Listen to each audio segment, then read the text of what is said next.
If you've been listening closely to the Gospels for the last month, they have one very common thing throughout them. It talks about something Jesus loves to be around, talk about, and do: eating food. Go back a month ago. It was the story of the 5,000 with Jesus out in the middle of nowhere who needed something to eat. They were hungry physically. Jesus wanted to feed them. He took bread. He took fish. He fed over 5,000. He addressed their human hungerings, their human needs. He filled their stomach. And then for the last 3 weeks, including today, Jesus goes on to talk about bread, about feeding, about eating, but in a different way, a different type of hungering. He is talking about the bread of life, what we call the Eucharist. The human hungering, not to fill our stomachs, but to fulfill that deeper part of ourselves which looks for a purpose, a meaning in life, which looks for something more than just here, what we call God. That human hungering within us to find purpose and strength and something in our life more than mere human life. We call that God. And when we have that spiritual hungering, we call that faith. And if we can say that our God, our faith makes a difference in our life, then I think we are truly blessed. And if we can look at another person and say, there is a person for whom their God, their faith makes a difference, then I think that is a great blessing to me. For myself, I think I've experienced this most powerfully as I have served in our Augustinian missions in foreign lands. The American Augustinian friars have missions in Japan, where we went right after the Second World War.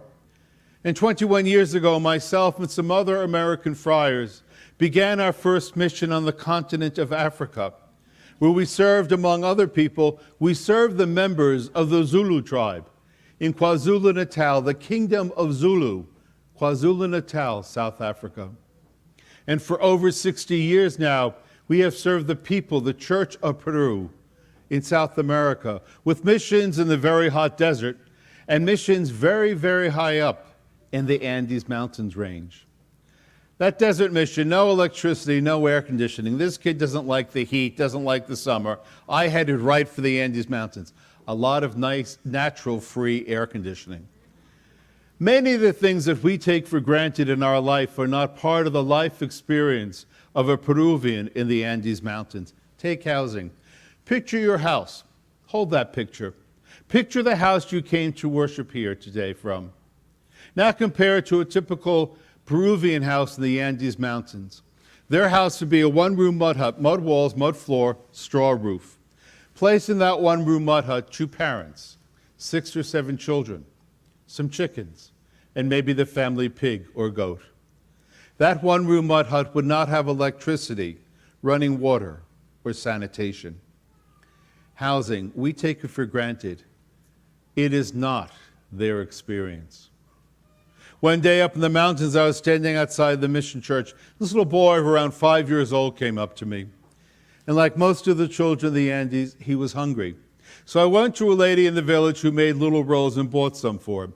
A mere few pennies in our money. He took the rolls, he ran off. He came back a second day. I bought him more rolls. He took the rolls and he ran off. Came back a third day, I bought him more rolls. He took them and he ran off. I'm Irish, Siciliano, so of course by nature I'm a very highly suspicious person, so I followed him outside the village to where they dumped the trash. And I saw him give one of the rolls I bought to a little girl of around 3 or 4. I went up to him and I said, "What's going on here? Who is she?" He said, "This is my sister. I had to go find food for her to eat." I said, "Where are your parents?" And like so many children of the high Andes, he said, the parents were dead. This 5-year-old boy was now head of the household, caring for, protecting, finding food for his sister as they lived on the trash heap. Food, we take it for granted. It is not in their daily experience. In those remote mountain villages where our friars serve, the people at the village get their drinking water from the streams that flow through the village. The same stream that the pigs and mules roll in, the same stream that people wash in. And because there is no sanitation, those streams are also often the village toilets. And because of that, people often develop parasites from drinking that water. This one village was a young man of around 20, very friendly, vivacious, outgoing. And he, like the others, got his drinking water from the streams that flow through the village, and like others, developed parasites. But his parasite went to his head. And for 3 terrible months, we watched this young man die an excruciatingly painful death as the parasites literally ate his brain until he died. Medical care, we have doctors, hospitals, pharmacies. Most Peruvians of the high Andes will go through some 50, 60 years of life never receiving professional medical care, what we take for granted. Each of our Augustinian missions is responsible for 50 or 60 villages throughout the Andes. Now, traveling the Andes is not easy. There are no roads. You do not get into a car or truck and go village to village to village. You travel by mountain path. So when you travel either by walking or by riding a mule. And because of that, we get to visit each village maybe once, maybe twice a year do they celebrate the sacraments you celebrate all the time. Whenever I would go into one of those remote mountain villages, I would look to see if the people of that village had food by looking at the village dogs. If the village dogs had a little meat on their bones, those people had food because the dogs could steal scraps of food. But if the village dogs are mere skin and bone, those people had nothing to eat because not even the village dogs could steal scraps of food. This one time I was going to a village, I rode in on my trusty mule, celebrated the Eucharist, witnessed marriages, baptized any babies who had managed to live since the previous year when we had been there. And because this was the one time of the year they celebrated the sacraments, it was their big fiesta, like Christmas, didn't matter what month it was. Well, after Mass, they took me to one of the one-room mud huts.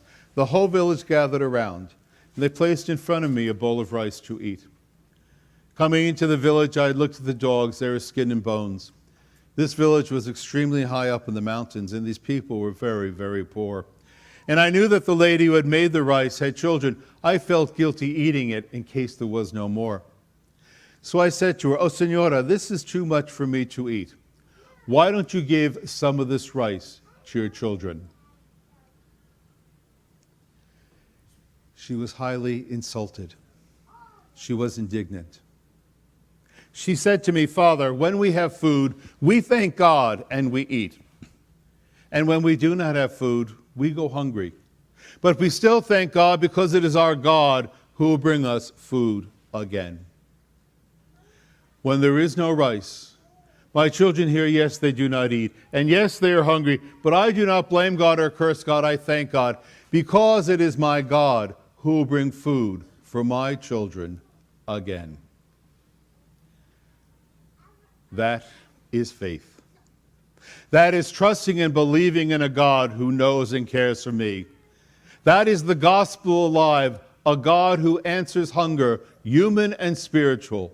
That poor, totally uneducated woman of the high Andes Mountains range of Peru in South America taught me more about faith. Who of us sitting here today is concerned about feeding our children or our grandchildren only if God brings them food? It is not part of our experience, but it is for a very, very large part of this world. I come to you today for your help. I ask you to pray for those people whom our friars serve in those foreign lands. Pray also for American Augustinian friars and all missionaries who lead the comfort and safety and security of this nation to go forth and proclaim the gospel of Jesus Christ. Through the kindness of your bishop and pastor, I come to seek your financial support that we might continue our missionary work. Today at this liturgy, there will be 2 collections. The first one will be for your support of your parish here.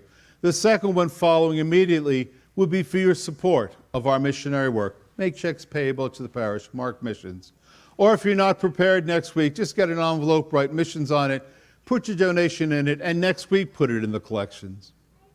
But as you reflect on the blessings which God has bestowed upon you, and what return you shall make to God today in that second collection, or bring back marked missions next week, I ask you to reflect on this. Close your eyes for a moment. Close your eyes. Think about this. Let us bow our heads and pray. In the course of 1 year from today, if you were to consume just 3 meals a day, just 3, no snacks, you would consume over 1,000 meals. 1,000. Can you place in that second collection today or bring back next week, Mark Missions, what you would spend on just one meal, $15, $20, $25, not even one whole day's worth of food and drink, but just one meal out of 1,000. I thank you for your kindness and generosity in sharing the blessings which God has bestowed upon you, sharing them with your sisters and brothers in Jesus Christ in those far and distant lands. Thank you.